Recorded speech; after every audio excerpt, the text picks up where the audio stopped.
nome. Nós agradecemos em nome do Senhor Jesus. Amém. Graças a Deus. Podem assentar, irmãos, por gentileza. Que a graça e a paz de Jesus estejam com todos. Uma manhã muito agradável, mais uma oportunidade que o Senhor Jesus ele nos dá, né? Sabemos que vivemos um mundo bem conturbado, principalmente nesses últimos dias, né? Existem momentos em que o mundo está um tanto quanto mais pacífico e um tanto quanto mais agitado, né? Então a gente precisa orar e confiar muito em Deus. É somente Deus que é o nosso alicerce, que é a nossa vida. Não existe outro caminho, né? Não adianta a gente querer se apegar a governos, a pessoas que nunca, jamais a gente vai ser feliz se a nossa confiança estiver em mãos humanas, né, irmãos? A gente precisa confiar no Deus Todo-Poderoso. As últimas notícias, as coisas não estão muito bem, né? A gente sabe que está muitas guerras aumentando no nosso mundo ultimamente. E nós conhecemos a palavra de Deus. A gente sabe que nesses últimos tempos muitas coisas haveriam de acontecer. Elas estão acontecendo. Cada dia vai se intensificando mais. Ainda nós temos liberdade, né, no nosso Brasil. A gente ainda vive num sistema de paz, embora a gente tenha vários outros problemas. Mas a gente ainda tem essa grande oportunidade de celebrar a Deus, né, irmãos? É claro que celebrar a Deus a gente nunca vai deixar de celebrar. Só que ainda a gente tem a oportunidade de fazer isso publicamente, abrir nossa igreja, né? Não sabemos até quando a gente vai conseguir ter essa oportunidade. Que Deus ele possa nos fortalecer, nos ajudar. E hoje, irmãos, nessa manhã, eu vou começar a falar um pouquinho sobre a carta de Tiago, tá? A carta segundo Tiago, eu vou começar aqui no capítulo 1. Eu vou fazer uma reflexão hoje, nessa manhã, no capítulo 1 aqui da carta segundo Tiago, do versículo 1 até o versículo 8, tá? Então eu pretendo explanar toda essa carta aqui, que é uma carta que ela demorou bastante, né, para ela ser canonizada, tá, irmãos? Então a carta segundo Tiago, aqui Tiago, segundo a história, a tradição, segundo os maiores estudiosos, né, de fato era o irmão de Jesus, né? Ou alguns gostam e costumam falar o meio-irmão de Jesus Cristo, que num primeiro momento nem reconhecia ele como Senhor, mas depois ele vai se tornar uma peça fundamental na pregação do Evangelho, na expansão do reino de Cristo. E as séries que eu vou trabalhar dentro da carta de Tiago é a fé que se vê. É um pouco difícil, tá? É um tema complicado de se colocar, porque quando a gente coloca um tema, a fé que se vê, aparentemente se contradiz um pouquinho com o que Paulo vai escrever, né? Porque Paulo vai dizer que a fé é a certeza das coisas que nós não vemos. E esse é um dos grandes motivos que a carta de Tiago demorou para ela ser aceita, tá?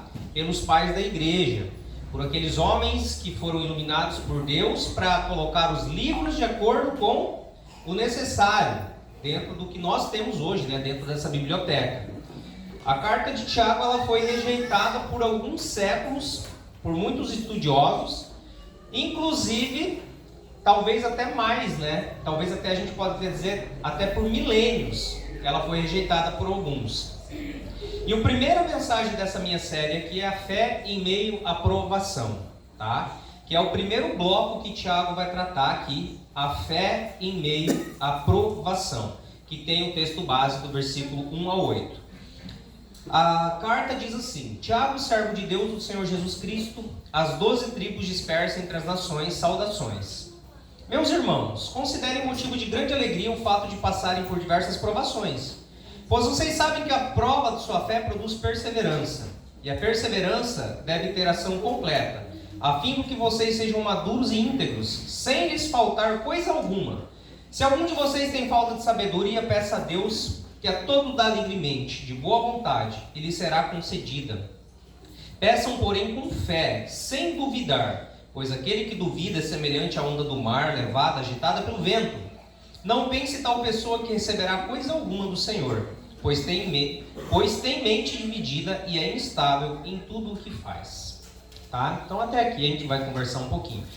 Irmãos, então a gente vai começar essa série de lições aqui baseada na carta de Tiago, uma carta que ela é muito prática, intensa e profundamente cristocêntrica, né? Diferente do que muitos estudiosos pensavam, na verdade a carta de Tiago ela é totalmente cristocêntrica.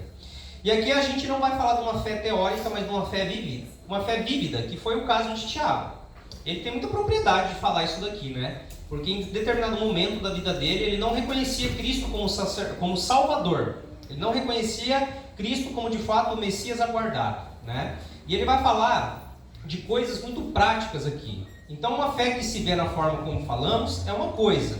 Como nós falamos que tratamos o próximo é uma coisa. Como nós falamos como enfrentamos luta é uma coisa. E como falamos como decisões é uma coisa. Só que Tiago ele vai trabalhar todas essas ideias aqui. Como que você trabalha essas ideias na tua vida, no seu dia a dia? Como que isso aqui se aplica na sua vida?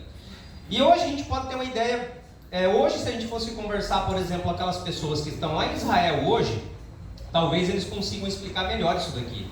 Como que é você abrir a sinagoga no sábado de manhã e no outro dia você não poder mais porque caiu uma bomba lá na frente dela ou em cima dela? Né? Como que é a fé na prática? Como que a gente trata os outros? Como que você enfrenta as suas dificuldades? É disso que ele vai trabalhar, é isso que ele vai tratar aqui, tá? Então a gente vai aqui para o contexto da carta bem rapidamente. Então aqui a gente tem Tiago, que é em hebraico Yaakov, né? Irmão de Jesus, segundo Mateus 13:55, e um dos principais líderes da igreja de Jerusalém, como Atos 15, vai falar esse homem aqui. Então ele vai se tratar de um dos principais líderes da igreja. Muito porque ele andou com o próprio mestre, né? E muito do que ele aprendeu e do que ele foi iluminado, inspirado por Deus para escrever. Ele não foi um dos apóstolos, ele não foi um dos 12 apóstolos, mas se tornou uma figura-chave no cristianismo primitivo por causa da sabedoria e da postura equilibrada, né? Então muitos vão trabalhar que Tiago era um homem equilibrado, diferente de alguns outros que tinham um pensamento mais incisivo, né? Tiago vai trabalhar mais o equilíbrio aqui. A gente tem um grande teólogo, né, o Martinho Lutero, que chega a chamar a epístola de Tiago de epístola de palha, por não conter teologia paulina explícita, né? Então essa é uma frase muito conhecida de quem estuda teologia. Martinho Lutero vai considerar a epístola de Tiago uma epístola de palha, não serve para nada, né? Porque não tem teologia paulina. E quem vai estudar um pouquinho sobre Lutero vai saber que ele era um cara muito fã, né, de Paulo, dos ensinamentos de Paulo, então ele não vai considerar a carta de Tiago. Eu gosto também de John Stott, que ele vai corrigir o entendimento de Lutero, que vai dizer que Tiago não contradiz Paulo, ele apenas mostra que a fé verdadeira não pode ficar parada. Ela anda e ela age, como de fato foi a vida de Paulo.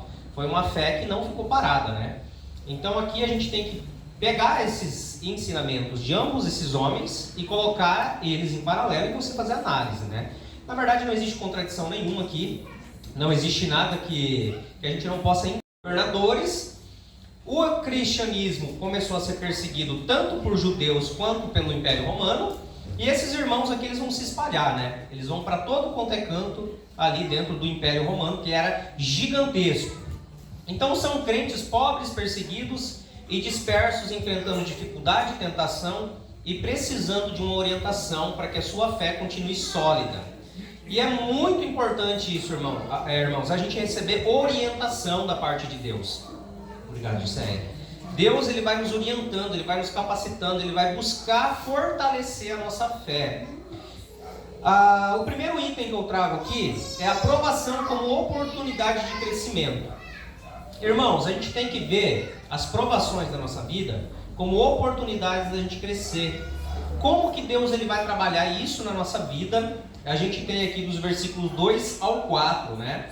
Quando ele vai dizer aqui: meus irmãos, considerem motivo de grande alegria o fato de passarem por diversas provações, pois vocês sabem que a prova de sua fé produz perseverança, e a perseverança, ela deve ter ação completa, a fim de que vocês sejam maduros e íntegros, sem lhe faltar coisa alguma. Então aqui a gente vê que, na verdade, Tiago ele começa a carta dele de uma forma bem surpreendente, né? Quando ele fala para se alegrar na provação. Irmãos, humanamente, a gente não consegue olhar isso daqui e ver com bons olhos no primeiro momento. Sabe? Quem que aqui sente felicidade em provação? Quem que aqui fala assim: tá tudo bem, eu estou muito feliz que eu estou sendo provado, a minha vida, irmãos, a minha vida está indo de mal a pior, viu? Está tudo dando errado, que alegria, que felicidade, mas não é sobre isso que Tiago está falando. Porque isso seria um masoquismo espiritual, né? Você sentir prazer nas decepções, nas coisas ruins, mas Tiago está falando aqui na percepção de propósito. Se a gente não tem um propósito muito bem firmado na nossa vida, a gente não vai compreender isso daqui, irmãos. A palavra grega para provações aqui é depurar, né? Que é a mesma coisa quando você depura o ouro, né? Então a gente já falou sobre esse tema algumas vezes. O que é depurar? É quando você pega o ouro no estado dele bruto e você vai fazer uma série de processos até aquele ouro ser bem limpinho e ser uma joia que você vai conseguir, né, colocar, vai conseguir usar, ela vai ser proveitosa. Então, quando o Tiago diz aqui, meus irmãos, considere motivo de grande alegria o fato de passarem por depuração. Seria essa a palavra grega aqui, de provações. Ou seja, você precisa ser purificado por Deus. Se você não está passando por um processo de depuração, está faltando alguma coisa na nossa vida. Porque é somente essa purificação, esse ato de nós sermos trabalhados por Deus, é que vai nos colocar no nosso real propósito da nossa vida. O real propósito de servirmos e celebrarmos a Deus. A vida do cristão, a vida do salvo em Jesus é uma vida cheia de provações, cheia de coisas que vai colocar a gente à prova. Eu tenho aqui a frase de Calvino que diz que o cristão não se alegra na dor, mas no que Deus fará através dela. É bem diferente. Então a gente não se alegra em estar passando por dor, mas a gente sabe muito bem o que pode vir depois daquilo. Quais são as coisas que nós vamos receber. Irmãos, e tudo na nossa vida é uma luta muito grande. É doído, sabe? Eu costumo falar, agora está passando um pouquinho isso na minha vida, né? Mas quando a gente faz uma faculdade, por exemplo, quando você estuda para uma prova, é um processo doloroso. Não é nada legal. Você tem que ler, passar horas e horas, e depois você vai lá fazer uma prova e tal. Mas quando vem o resultado daquele teu trabalho, você fica feliz, é um alívio. Porque se trata do que vai, o resultado que aquilo vai produzir. Então as provações produzem perseverança, segundo o texto aqui de Tiago.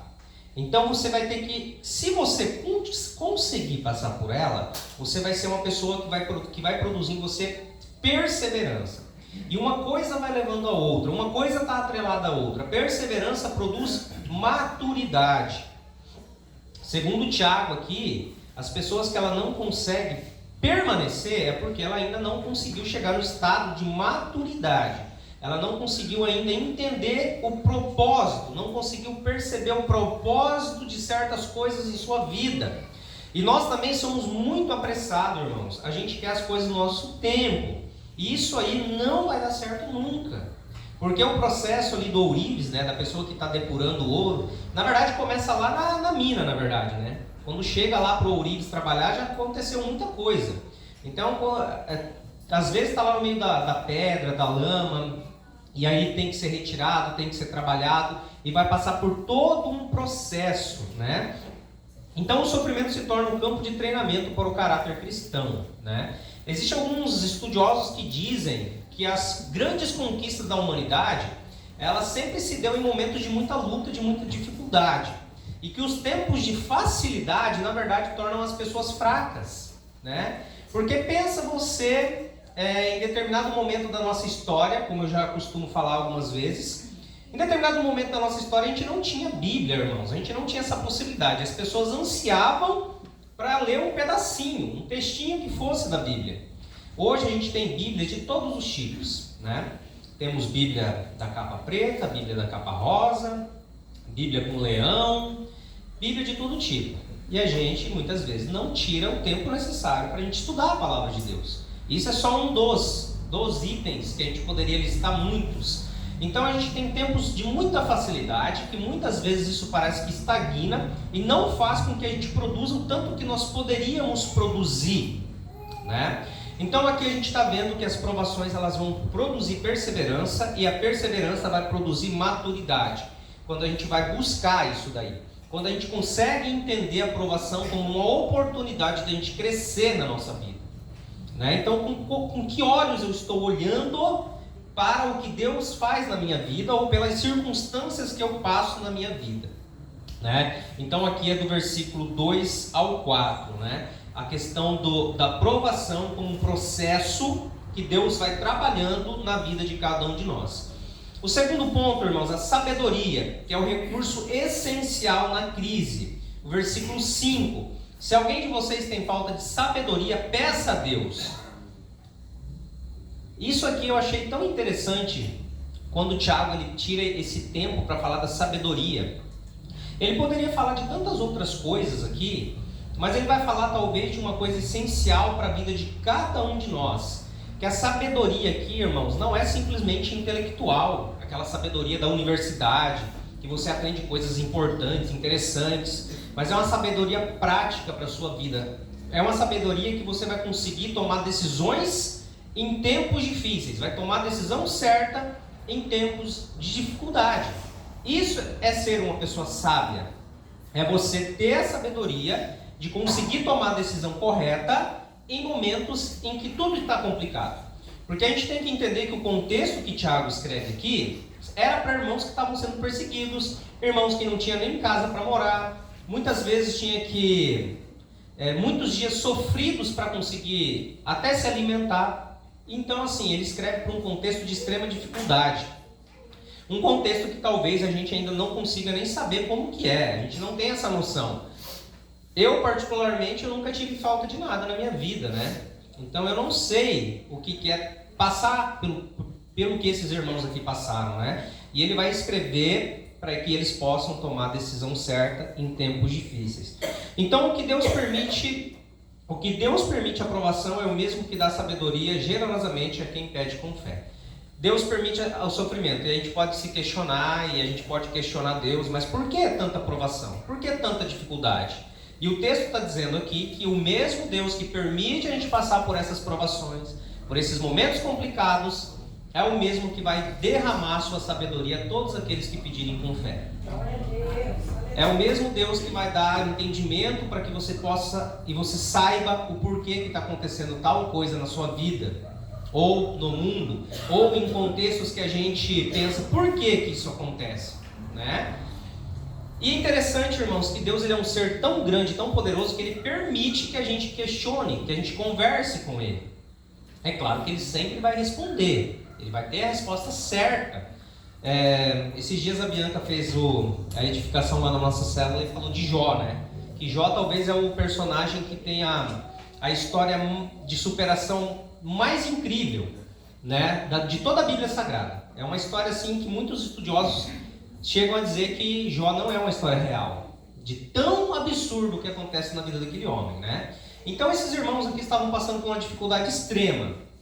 E aqui, Tiago ele vai falar que Deus ele reparte a sabedoria para que você entenda esse momento que você está passando. Porque certas coisas, irmãos, não são explicadas com palavras humanas. Como eu estou colocando aqui, não é intelectualmente que a gente vai entender. Não adianta nada eu vim aqui explicar intelectualmente, muito bonito, tudo isso daqui. Se a gente não entender o propósito espiritual que Deus tem para nós, a gente nunca vai entender. Então é muito difícil compreender, mas Deus ele derrama a sabedoria a quem pedir. Sproul ele comenta que a sabedoria bíblica é a capacidade de aplicar verdades eternas em situações reais, tá? Então a vida do cristão é uma vida real. E como que a Bíblia ela se aplica na sua vida? Não é como um livro comum, irmãos. Não é como um livro que é muito vendido aí no mundo afora, que são os livros de autoajuda. Os livros de autoajuda eles são altamente, amplamente comercializados, porque as pessoas buscam nesses livros um conforto para a vida delas. Mas é só Deus, é só o Evangelho, é só a pessoa de Cristo que consegue te mostrar qual que é o caminho que você tem que seguir. Qual que é a verdadeira sabedoria que a gente tem que buscar, né, irmãos? Porque assim, você pode ler um livro muitas e muitas vezes, né, e ele nunca, jamais, ele vai trazer o ensinamento que a palavra de Deus traz. Como a gente está vendo aqui nessa manhã, né? Então aqui, a gente está falando um pouquinho sobre a sabedoria como um recurso essencial à crise. Se a gente não conseguir passar pelas crises, segundo o Tiago aqui, está faltando sabedoria.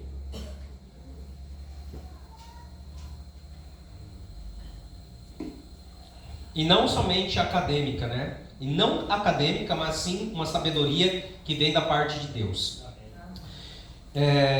Vamos lá. E o terceiro ponto, a fé firme como base para receber, né? Versículo 6. Peçam, porém, com fé, sem duvidar, pois aquele que duvida é semelhante à onda do mar, levada e agitada pelo vento. Não pense tal pessoa que receberá coisa alguma do Senhor, pois tem a mente dividida e é instável em tudo o que faz. Então aqui Tiago ele vai falar sobre a fé ser uma firme base para que a gente possa receber da parte de Deus o que nós estamos pedindo, né? E aqui vem a questão muito importante, que essa fé, que é algo é uma palavra tão pequena, mas é algo tão necessário para que a gente possa sobreviver como igreja. Então aqui Tiago ele contrasta, né, faz um contraste entre duas atitudes: o que pede com fé e o homem de ânimo que dobre, né, aquele que não sabe direito que decisão tomar na vida dele. Instável como o mar agitado, né? Então o mar está tudo bonito aparentemente, daqui a pouco as ondas começam a se agitar, daqui a pouco eles voltam à normalidade. Então, segundo Tiago aqui, a pessoa que ela não tem fé, a pessoa que não confia em Deus, ela é como esse mar agitado aí, que não tem você não sabe o que vai vir dele. Então a fé verdadeira confia no caráter de Deus mesmo quando não entende o caminho. Muitas vezes a gente vai passar por isso, irmãos, e a gente poderia testemunhar muitas coisas aqui. Às vezes a gente não entende o processo que Deus tem para a nossa vida. A gente não entende o caminho que Ele coloca para a gente. A gente só precisa confiar nele. E a gente tem muita dificuldade nisso, porque nós tentamos ajudar Deus, né, muitas vezes. A gente quer escolher o caminho que nós acreditamos ser o correto. A gente não tem fé suficiente em entender o caminho, que às vezes é muito duro. Às vezes o caminho é bastante espinhoso. E a gente não entende, não quer aceitar muitas vezes. E a gente quer fazer como esse homem aqui, que tem o pensamento dividido. A gente aceita, mas às vezes não quer deixar bem claro aquilo ali. E Deus ele pede, ele vai nos instruir que a gente tenha firmeza no propósito que Deus colocou na sua vida. Não duvide desse processo. Entenda que a fé é o pé que pisa na promessa de Deus, mesmo que o chão pareça frágil. A promessa de Deus nunca falha. Amém, Jesus. Então a gente tem esse medo, né, irmãos? A gente olha o chão, parece que o chão é tão frágil, e eu não quero pisar nesse chão frágil. Mas a fé em Deus consiste nisso, consiste em que você tenha certeza de que esse chão, ele é firme, porque Deus te prometeu. Deus está contigo. E a gente fica vacilante, a gente não sabe se a gente pisa, se a gente vai, se a gente aceita, e a gente fica nessa instabilidade que, segundo Tiago aqui, essa pessoa não vai receber coisa alguma da parte de Deus. Olha o quanto que é forte isso daqui. A dúvida faz com que a gente não receba a bênção de Deus. A dúvida, o medo de que não aconteça, faz com que a gente não receba segundo o que a gente está lendo aqui, tá, irmãos? Esses versículos aqui falam sobre essas coisas que nós iremos passar, e nós passamos constantemente na nossa vida. Talvez alguns de uma forma mais, como que eu posso dizer, de uma forma mais grave, de uma forma mais profunda, e outros de uma forma um pouco mais branda, né?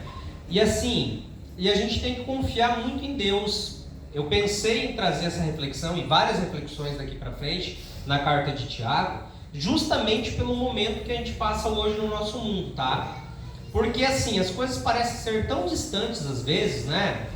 Mas as coisas, irmãos, podem modificar, e que a gente possa estar muito bem preparado. Que a gente possa estar preparado para que em momentos difíceis a gente não perca a nossa fé. Amém. Onde que está afirmada a nossa fé? Né?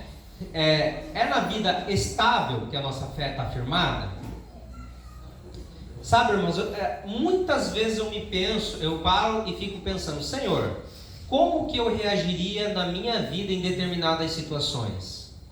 E a gente tem que estar preparado para isso, irmãos.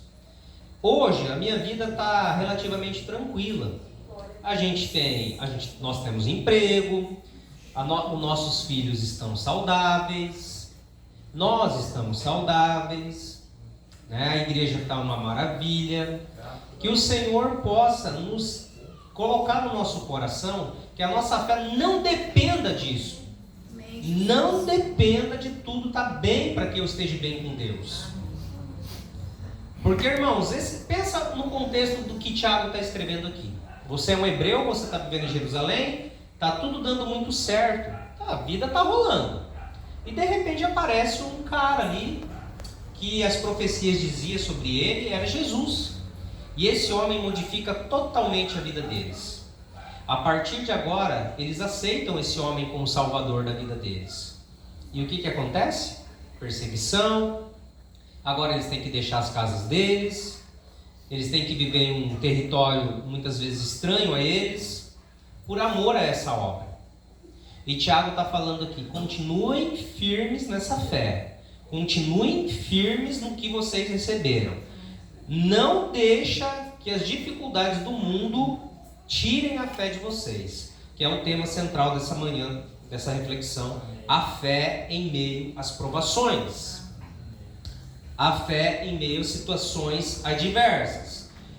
Esse texto aqui, né, que ele diz aqui, pois aquele que duvida é semelhante à onda do mar, levada e agitada pelo vento. Não pense que tal pessoa receberá coisa alguma do Senhor, pois tem mente dividida, é instável em tudo o que faz. Irmãos, chegando aqui para o final da nossa reflexão, algumas aplicações que a gente pode colocar dessa primeira parte aqui da carta de Tiago, tá? O primeiro ponto que eu coloco aqui é que não se assuste com a aprovação. Ela faz parte do caminho do discipulado. Então a gente não precisa se assustar com as provações que vão chegar na nossa vida. Isso aqui faz parte da caminhada de todo discípulo de Cristo. Foi assim com os 12, foi assim com os homens que vieram depois, e é assim com nós hoje também, tá? Então, quando a gente para pensar, no caso, como eu estava dizendo aqui da Bíblia Sagrada, né? Essa Bíblia Sagrada aqui, ela custou a vida de muitas pessoas para chegar até nas nossas mãos hoje, né? Custou a vida de muita gente, de muitos homens e mulheres corajosos, né?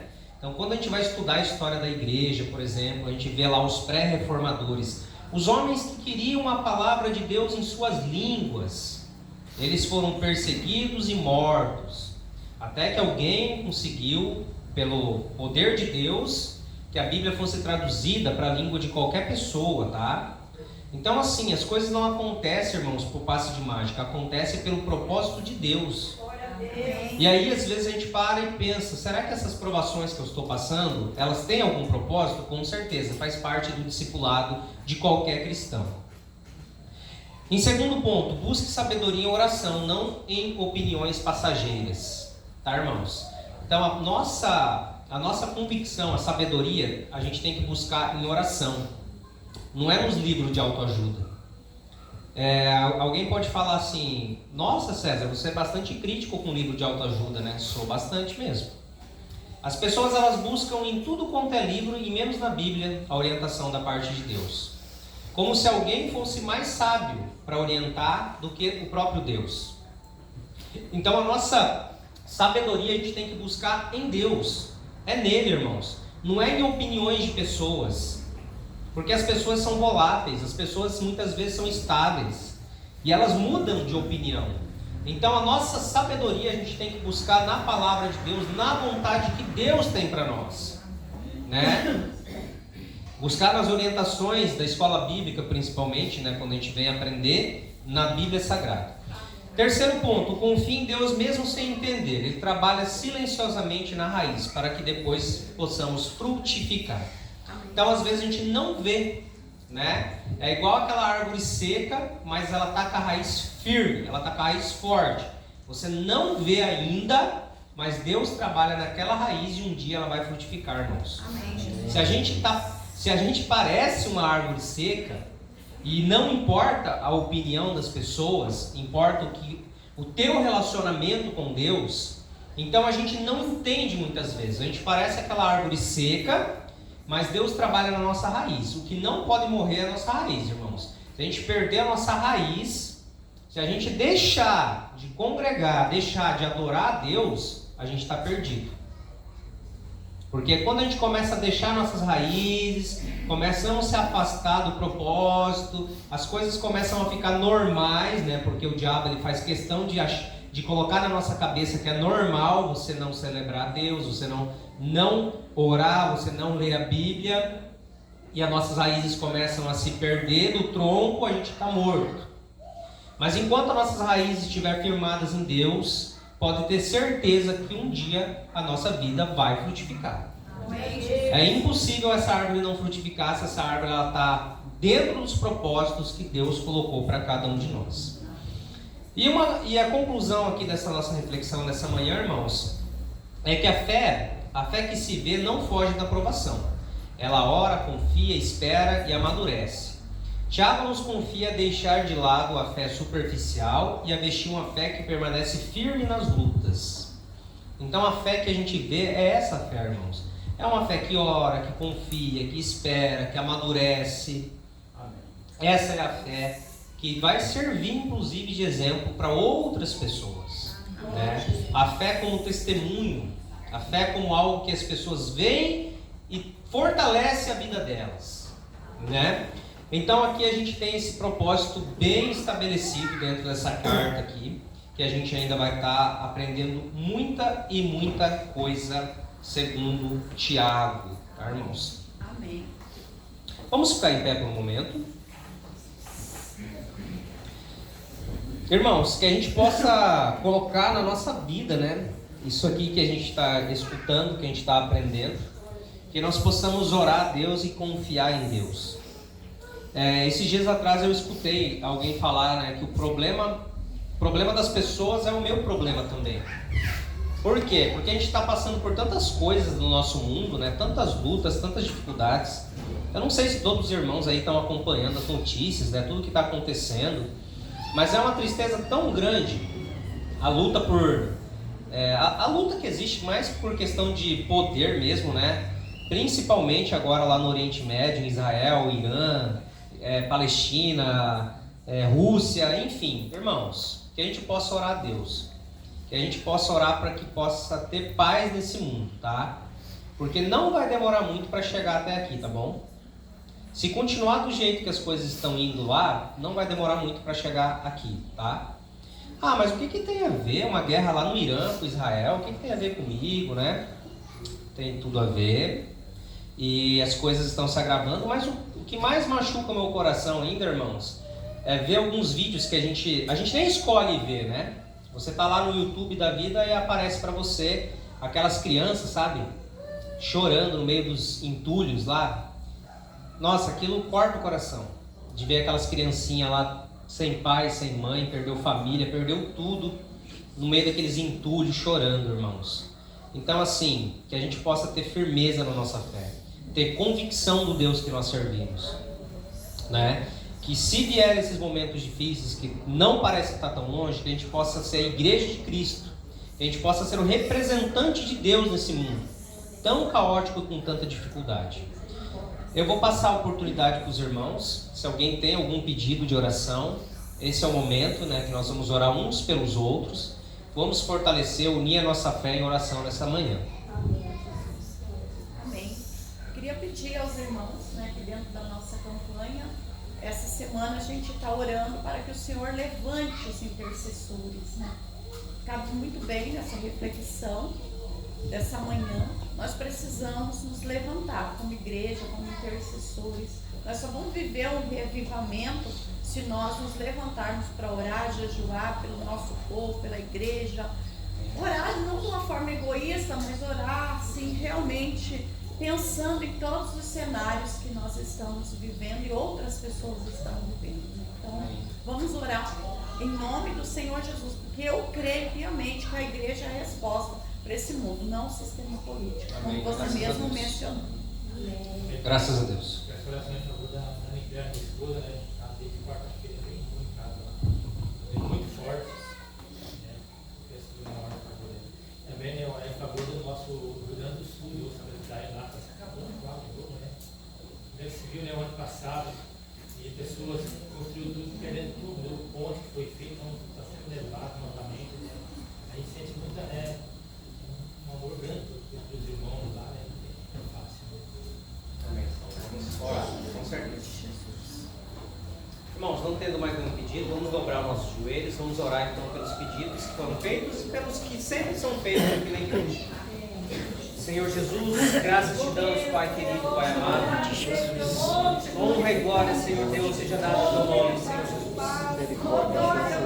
Pai querido, Pai amado, pedimos que o Senhor fortaleça a nossa fé. Que possamos ser uma igreja, Pai, que ora, que jejua, que busca na palavra, Senhor.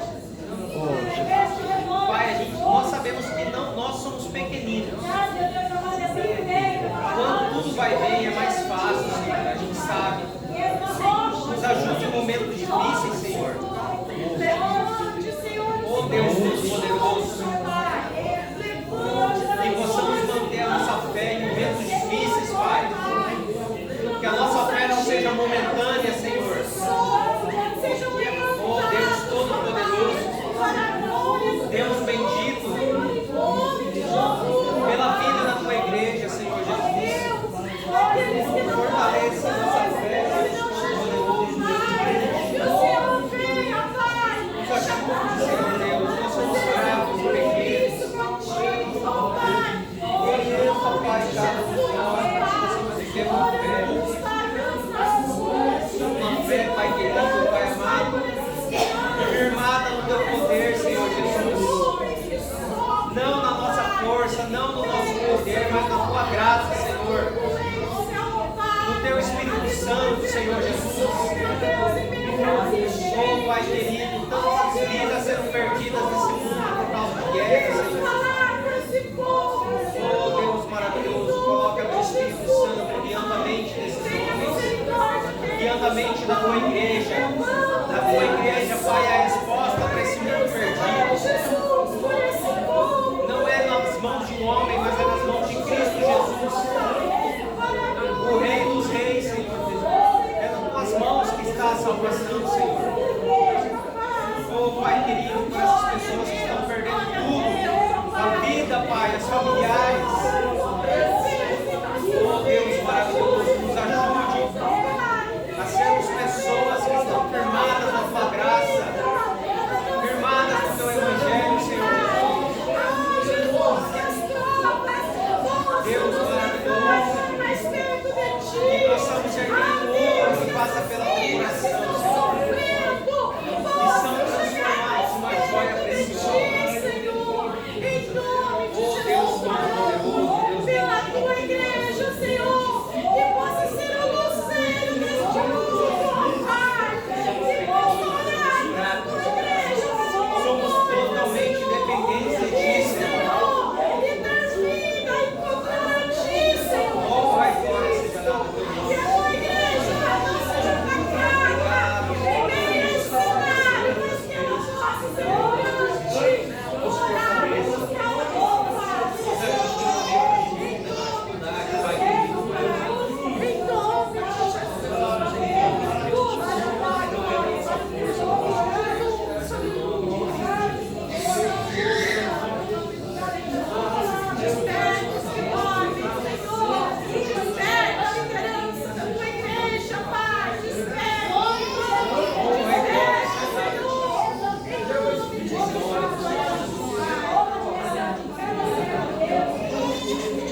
pouco mais.